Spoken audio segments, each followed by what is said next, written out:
Hi, I'm Matthew Newberger, Sandler Trainer, here with James Abraham, Sandler Trainer in Tel Aviv, Israel. And this is really sort of this is the second part. So I'm going to say thank you again. We left last time with talking about, the Israeli word for thank you is todah. So thank you for doing this second episode with us. In this episode, we're going to be talking about construction in Israel. Yeah. And because we do a lot of work in the United States with contractors, general contractors, subcontractors, owners, developers. The big question that I want to be able to answer for all of our clients back in the States is, what's construction like in Israel? From just like a simple standpoint of what's happening here. So I thought we'd cover a couple different things, but the first thing that I think would be interesting to talk about is, as we look outside your windows here, and I'll add some photos so people can see. The first question I had when I was coming here is, are we building in Israel? Is there a lot of growth? In the United States, from COVID, there was a huge buildup of demand. So there was a lot of building that was going on. If you were a general contractor or subcontractor, finding work really wasn't a challenge. You really had to pick the right work. And it's just been the heyday for the last couple of years in some respects. In other respects, it's been a challenge. Finding materials, getting labor, those have been challenges. COVID and rules around what your workers had to do. In other words, if you had labor, were they forced to take the COVID vaccines? Were they forced to get tested? There were all these things that really, for owners of a construction business, were very stressful times. In some cases, very good financially, but also very, very stressful. And so I'd like to talk about all that so that people in the US can get a perspective of what it's like here, just in terms of, in general, what's happening. So I thought we'd cover a little bit about, are we building in Israel? What's happening with property values here? Where do you get materials? Has supply chain been a problem in Israel? And then lastly, a little bit about, where does the labor come from in Israel? Because this is a small country. And, it's not like you have a wealth of labor that's just waiting for work to do. So from your perspective, as a Sandler Trainer who works with a lot of businesses here, maybe we start with, is there a lot of building going on? Oh my God, there's so much building going on here. When I moved to Israel, this is in the 80s. I remember there was sand everywhere, literally. Okay. Now they've built buildings since then, and they're now building buildings on the buildings they built. So construction is crazy. They're building like crazy. They're pouring tons of cement everywhere. And not only for the buildings, it's also for the infrastructure to support all this stuff. So, right. So that's huge. I don't know if you noticed, there's a lot of infrastructure, a lot of roads, they're expanding the roads, they're building bridges. From where I live, driving to work, they're building this entire new intersection, huge intersection. And I live without traffic about 8-9 minutes away. Okay. And no traffic. During COVID, I would just drive like 8 minutes. Without traffic. No traffic. Now with traffic, probably probably take me around 30 minutes. And now they're looking to build now. So now they need to upgrade the infrastructure, build a bigger intersection, flyovers and stuff. Just showing that it's because there are more cars, there's more demand, more people in the center, population growing. Everyone wants to live in the center of Israel because that's where everything's going on. So there's a lot going on. It's interesting because being here, what I noticed was, when you're in other parts of the country, or you talk about other parts of the world, they're talking about population as being fairly stable, or in some cases declining. And with immigration, first of all, there's a very young population here, but on top of that, you have a lot of immigration, right? Where's the demand for apartments and housing? Where are these people coming from that are not natural citizens of Israel? So first of all, you have population, childbirth is another thing that we can talk about as well. I got 4 kids, so pretty much that's what probably your average would be around 3 months. Okay, Israel, that's more than. Oh yes, and you have other population ethnic groups. The more religious, they have 10, 15 kids. The Arab populations, they also have 8, 9, 10, 15 big families. And in the center of Israel specifically, that's where most of the you've got a lot of work, and that's where everything's happening. So a lot of people will tend to gravitate towards the center. So Tel Aviv is ridiculously expensive. Let's talk in US dollars to give people So perspective. yeah, I think just to start off, you're Average probably payment. $1 million just to start off, and you're getting something pretty shabby. Right, and the shekel's about, what, 3.7? 3.6, Yeah. yeah, say 3.6. So I made the mistake of asking somebody, what would one of these cost? And they said, 14 million. And I was like, 14, and I immediately took away from that $14 million. And they were talking in shekels, but still 14 million shekels. Yeah, well, it depends. If you're on the front, you got your Mediterranean in front of you, then yeah, you're gonna pay extra. It's like pretty much anywhere in the world. Which we're looking at through, I'm actually, I don't know how well the viewers can see it, probably not the easiest, but we'll send pictures. But yeah, the Mediterranean's right here, so I would imagine. And if you look at Jerusalem, if you've got a view of the Western Wall, the Old City, so on, so as well. I mean, at the end of the day, there's always someone that is willing and able to pay for a view. That's just my opinion. That is my opinion. It's true. And because you said people are immigrating here from the US, not just, you'd think Ukraine, you'd think Russia, you would think, huge population from the US. But don't forget, Israel is the nation for the Jewish people. And so, the more anti-Semitism rises around the world, the more Jewish people gravitate towards Israel, right? Yeah, and if they're coming here, and they've got money and they're willing and able to invest it, and I think property is probably, real estate is probably the best investment that anyone could have made in this country.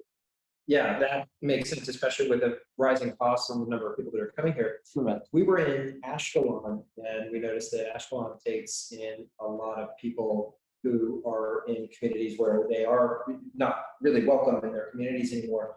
But I want to say, and I'm probably going to get this wrong, it wouldn't be Ethiopia, would it? Yeah, so you have Ethiopian immigrants as well, yes. Okay, so they're coming from communities where they're not welcome, and they're So yeah, you got your periphery everywhere, right? And I think that's another element here in this country where you've got the center of Israel, Tel Aviv, and the satellite. And I think on my floor, you got a 360 degree. Oh, yeah, we walk around the building. You can see the entire center of Israel. As you notice, it's interesting about Israel, you have these little towns, like cities, but they're all connected. It's like just one massive city. Yeah. But they're different cities. But they're all connected. And so and then you have the periphery, you've got Ashkelon, and you've got the north, and you've got and so at the end of the day, it's supply and demand. Yeah. So you have all of these people that may be disenfranchised wherever they are. They come here, and you're not making any more land.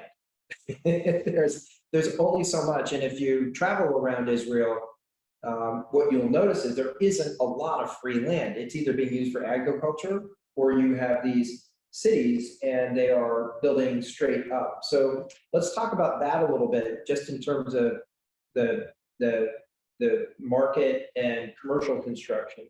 So we see cranes everywhere. Mm-hmm. Like there wasn't one place where I didn't see mass amount of cranes. Whoever's got a crane business in the country, I think for sure. Who's building here? Where's that money? Where are those resources coming from? Because as far as the eye can see in any direction, and I'll share pictures in all these different places we're talking about, and you'll see not one crane, you'll see a multitude of cranes in every direction, and they're all building up. But who's paying for this? Well, let's not forget, money was pretty cheap until a little while back. Yeah, it was cheap, and it was available, and part of the planning and everything here works according to the planning, and everyone's planning ahead. And so those plans that were set a few years ago are now playing out. And so if they have money or don't have money, that money was allocated a few years ago. Does that make sense? Right. Yeah, that was inertia that got us to exactly. And so now you actually see that planning playing out, and yeah, they're building up. And I mean, a few years ago, the amount of high-rise buildings was, you can imagine what happened now. I mean, everywhere you look, it's part of our life. I'm on the 40th floor myself. I always believe in going up when it comes to business, and so definitely, I'd say there's more room to build. The only thing is, there's a regulation here, the planning committees and so on. Things take time in Israel. And so if anyone is interested in actually investing, I would highly recommend them going and starting to do their due diligence, because you can actually acquire land in Israel that has not yet been approved for building. It's only approved, it's semi-approved for building. That's a process. It can take many years sometimes. And so you can buy a piece of land and you can buy, I don't know, a certain amount of a certain size of agricultural land that is going to be intended for construction. It's sort of like Wayne Gretzky said, you skate to where the puck's going to be, not where it is. So the puck in the future for construction is you're going to see agricultural land that's going to turn into. It is turning into, yeah. And so it really depends, again, if you're patient, that we talked about planting seeds before, remember? And so, yeah, I think this is actually a good time to come in here and plant your seed and say, okay, I'm willing and able to invest in land in Israel, knowing that it will unfreeze, it will defrost, as they say here in Israel, defrost. Although the weather's always nice. Yeah, it will defrost in a few years, and if you're okay about that, then fine. I know a lot of people that bought agricultural land many years ago. And don't forget, I mean, think about it. You've got these cities here, and then you've got an agricultural strip around them, and so on. Right. And so what happens to that? It's just part of the planning process here, and then things work a little slow. There's a regulation, there's planning, there's law, and so on. So you just have to be patient. But if you look at the long term, again, you have this natural supply and demand, and there's way more demand than there's supply. And it seems like that's going to continue. Well, people want, at the end of the day, someone's just, they've gotten married, they have a family, and so on, they want an apartment.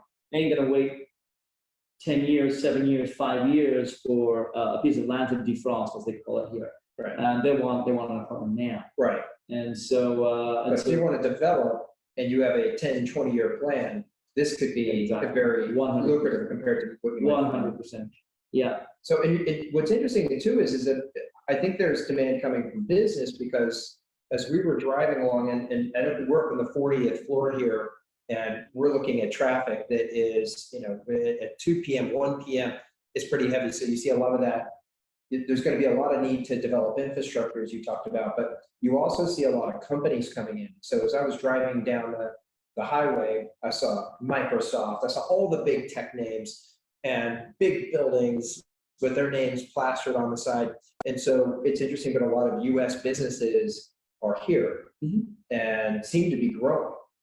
And so is that driving some of this demand? Yeah, so if you're talking about commercial space and commercial real estate, especially for and that creates need for housing, tech companies and so on. I mean, real estate's a great business investment for a company. And talk about taxing and all those other taxation and investment and so on. And so, yeah, what you do see is quite a few companies. I know many of my clients and tech companies invest in real estate for their needs and so on, part of their leverage long term and so on. Interesting. And so, yeah, I definitely see that. Another thing is, look, at the end of the day, as I mentioned, Israel is a company that is a country that is growing from a population perspective.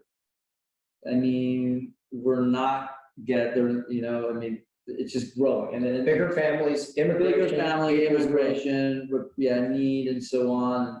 And so there's always, although I must say that from what I know at this moment in preparing for this conversation, I consulted with some connections because of high interest rates right now, and there is an effort from the government to lower the price of housing here because it is out of control. And so what they've done is they've increased the interest rates in order to lower the price of housing. So there is some government subsidy and involvement to make housing affordable. Yes, and so and what I will say is that because of that, right now, a lot of the developers and retailers, and when I say retailers, I'm talking about anyone selling new apartments and so on, currently now are sitting on the fence and have cooling off. Things are cooling off. And we're hearing that in the US too. So that's interesting. And so the interest rates are affecting everything globally. One of the things that I thought was interesting, so outside my hotel I'm staying at, right next to it, there are 4 massive cranes right outside my window.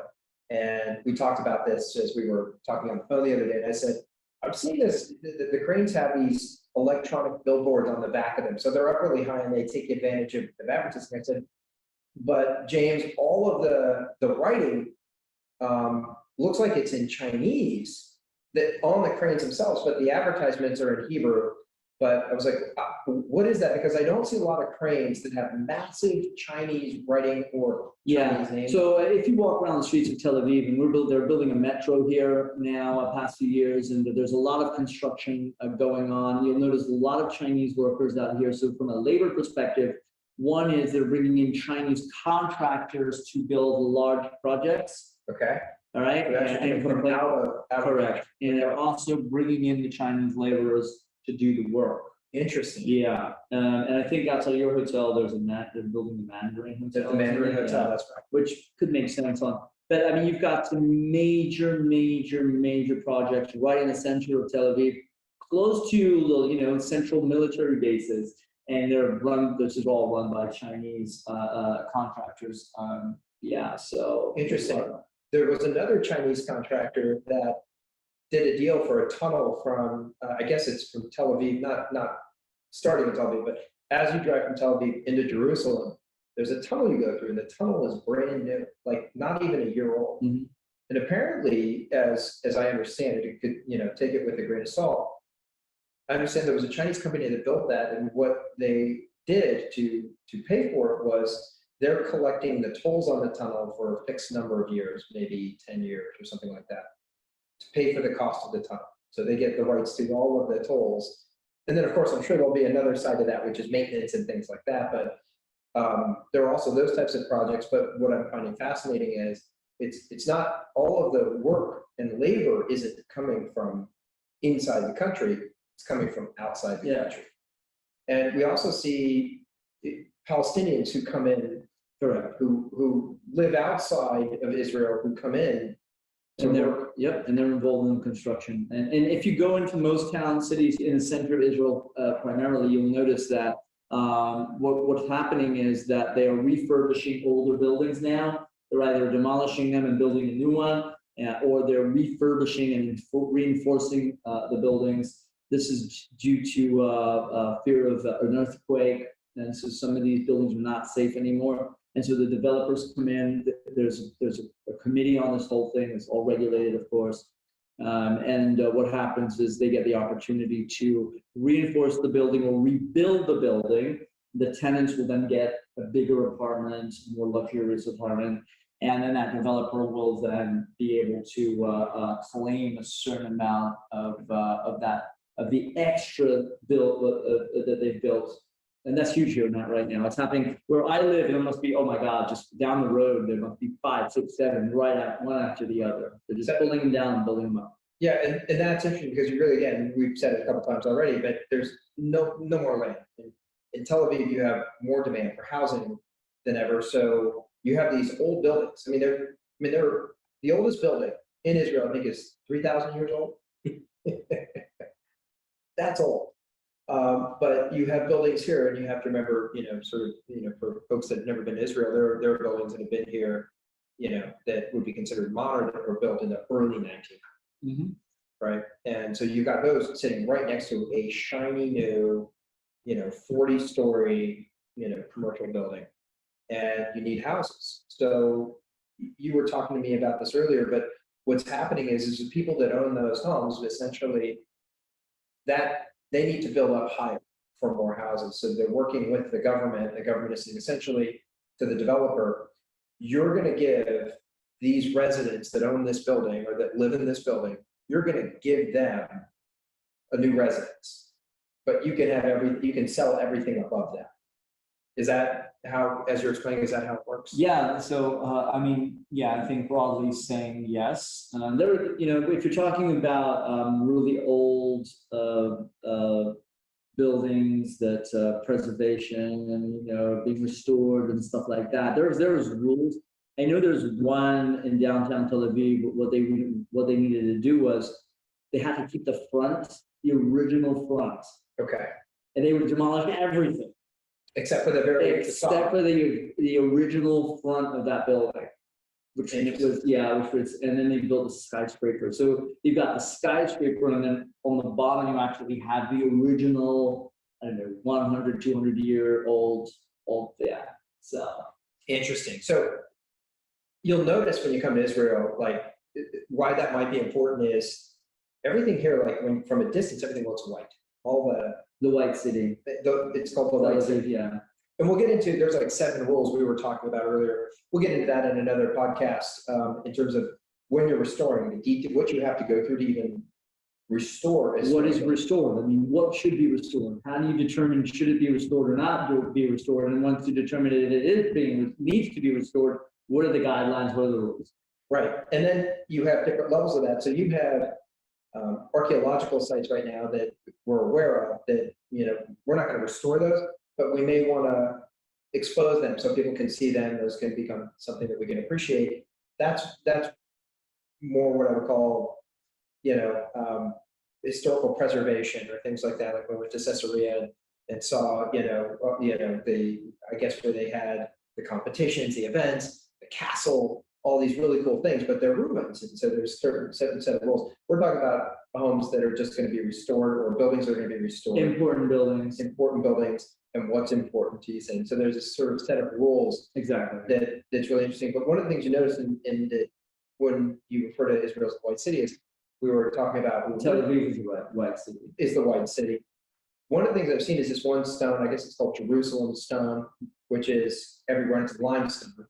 So that's in Jerusalem, and that's more in the Judean mountains area. Tel Aviv, there's the White City. It's a Bauhaus style, if you know Bauhaus. And so you have a Bauhaus style that was very popular here in the 50s when they started to build Tel Aviv. And what's a Bauhaus for people? The Bauhaus, if you look it up, it's an architectural type style. It's a kind of a rounded style.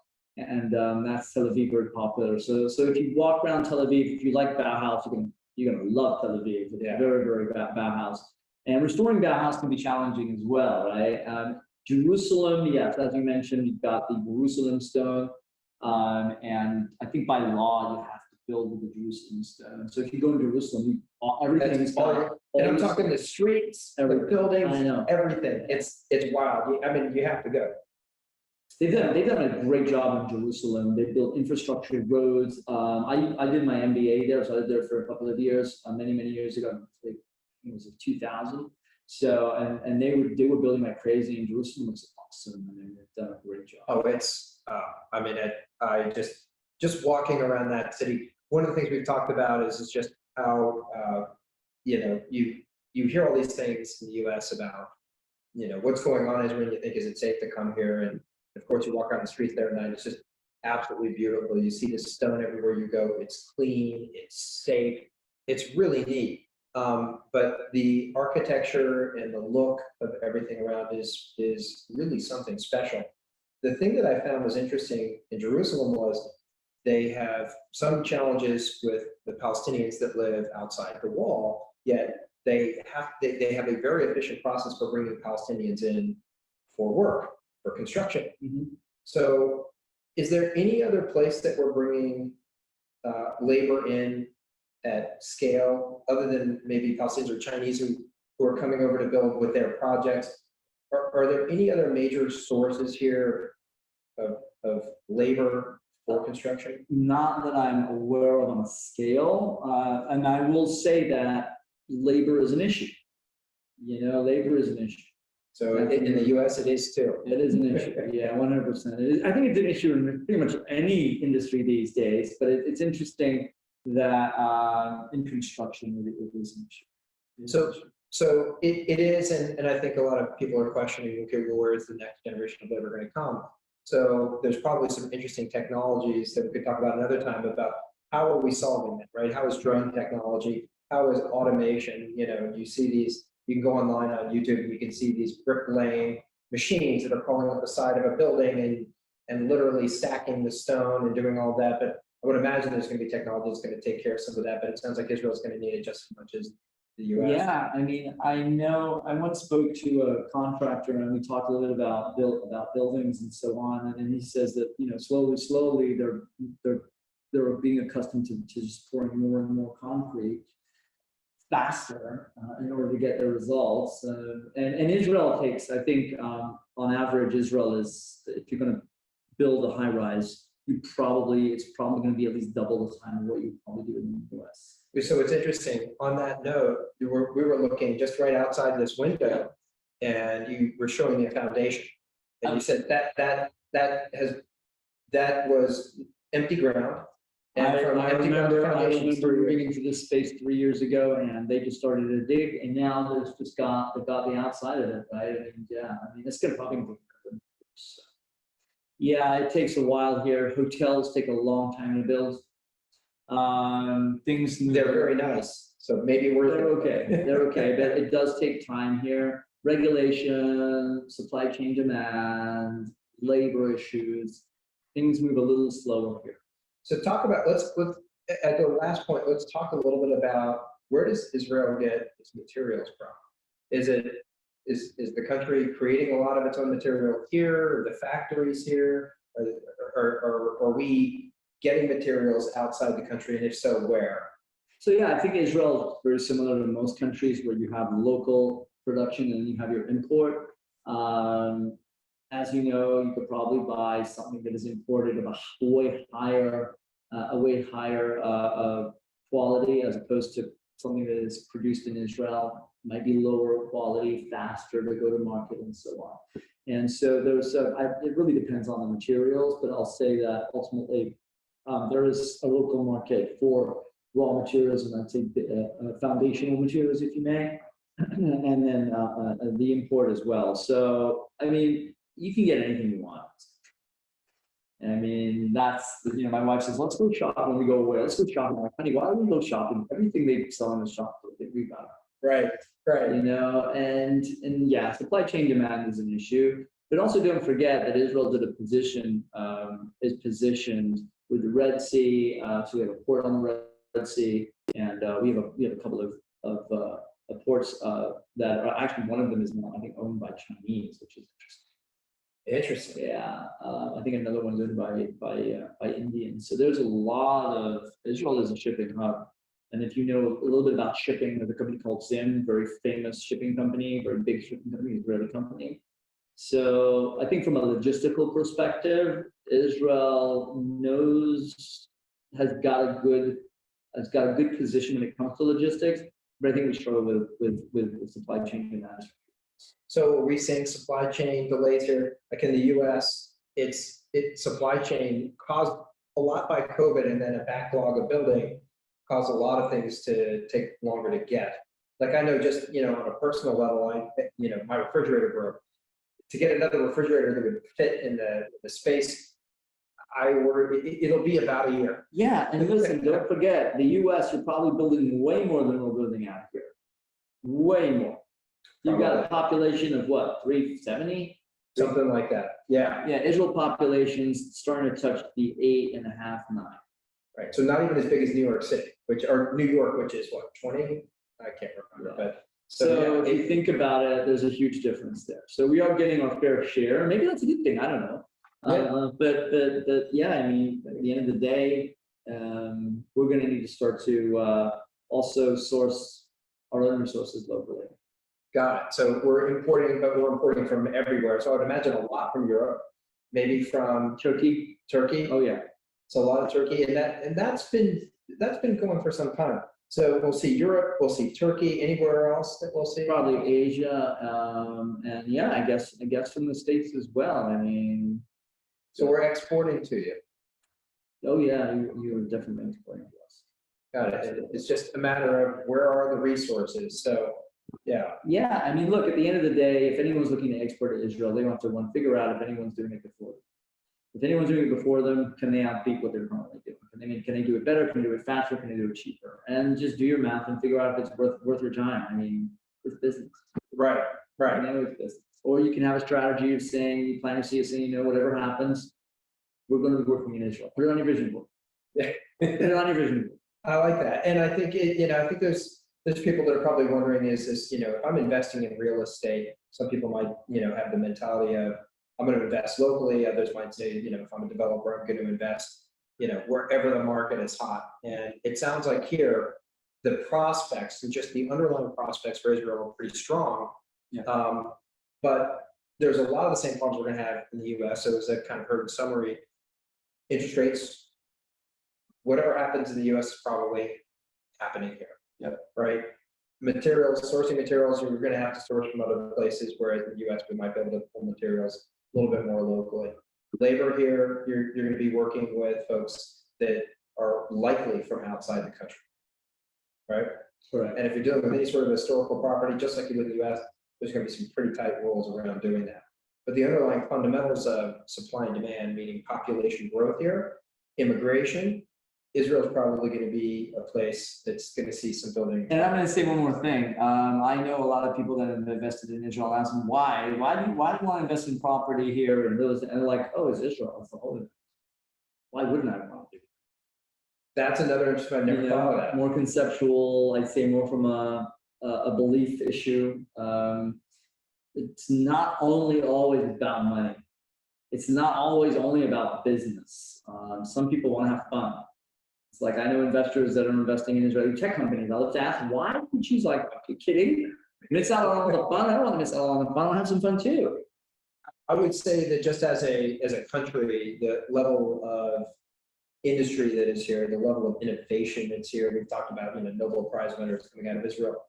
It's a very vibrant city, Tel Aviv, and there's a lot of good reasons to invest here. So that certainly seems to be a good case for coming here and investing, along with if you believe in the Holy Land and that's the thing, then this is a great place to come. So if we have contractors or subcontractors or suppliers that are wanting to do business here, can they reach out to you? Absolutely. How would they do that? So you can email me, james.abraham@sander.com. If you guys knew Matt, then Matt, make an introduction. Anything I can do to support you here and introduce you locally would be my pleasure. And yeah, if you ever want to just visit and just get an idea of what this country's all about, you got great beaches, you got wonderful food, you got beautiful people, you got history, and the weather isn't too shabby, and I'm here and I'm happy to have a conversation to support you in any way. Well, thank you for doing that. My pleasure. Any words you would give to folks in construction about what you think the next couple of years will bring? Any ideas there as we? Yeah, I believe that the next couple of years, there's a lot of the land here that will be defrosted, as I mentioned earlier. Yep. It just needs to happen. And I think there's going to be a huge demand for just more real estate here. And another thing is commercial real estate, which we didn't talk about at all, is another thing. And I think commercial real estate is also something that's going to take a good flight up over the next few years. So if folks wanted to reach out to you and say, what are the areas, aside from Tel Aviv, Oh, what are the areas where you're going to see growth? Where the business is going? They could reach out to you. 100%. Yeah, 100%. It doesn't have to be Tel Aviv, by the way. You've got Jerusalem, you've got the south, you've got the north. There are lots of. I don't know if you checked out the industrial park next to Caesarea. Behind Caesarea, it's a massive industrial park. Yeah. Servicing logistics for companies that need to distribute throughout the country. So we're a small country, and yet we do need to have a good infrastructure. So there's just so much. And don't forget, I mean, just to see what the military are doing and the government are doing from an infrastructure perspective. I think Israel's a miracle. I mean, if you think what we've been able to achieve, 75 years is our 75-year anniversary. Anniversary and Independence Day this week. I mean, 75 years, it's amazing. And it is a true miracle. Yeah, it really is. Was it easy? Nothing worth, nothing good ever comes easy. Yeah, I agree. And I think there's a lot to learn here, but for folks that are thinking about investing or coming out here or building or just want to know if, what's it like in the US compared to here? I think they certainly now can reach out to you and we'll make sure they have your contact information, but the level of investment I see here is very encouraging. What I see in terms of just the general demographics is probably one of the most encouraging places I know in the whole, the whole world. So until we start developing Mars, this might be the. Well, I appreciate that. And to the listeners and any of your clients, and so Matt, you're awesome. And the fact that you're out here and you're giving your clients and your network a view of what this place looks like from your point of view. I think that's great. And congratulations on the fact that you're willing and able to open up and invest your time so that they can get a glimpse of what's happening in this country. Well, no, I think we have to work together, and I think ultimately, my vision, we talked about vision boards in a different talk a little bit, but my vision is to see more companies take what they've learned and developed and do that work in different parts of the world. And if that means there's a few relationships or investments that are made in US to Israel, Israel to the US, as well as other parts of the world, I think we'll be a better place for it, and we'll learn a lot faster, and we'll be a better world. So Also, if people are thinking about, needing help in construction, I'm going to send them to you, and we're going to make sure you know everything we know about construction in the US. I appreciate that. Anything I can do to support you. Okay, and as I say, Toda, So that, which means, thank you. all right, thank you for listening. Thank you. For that, Toda. take care.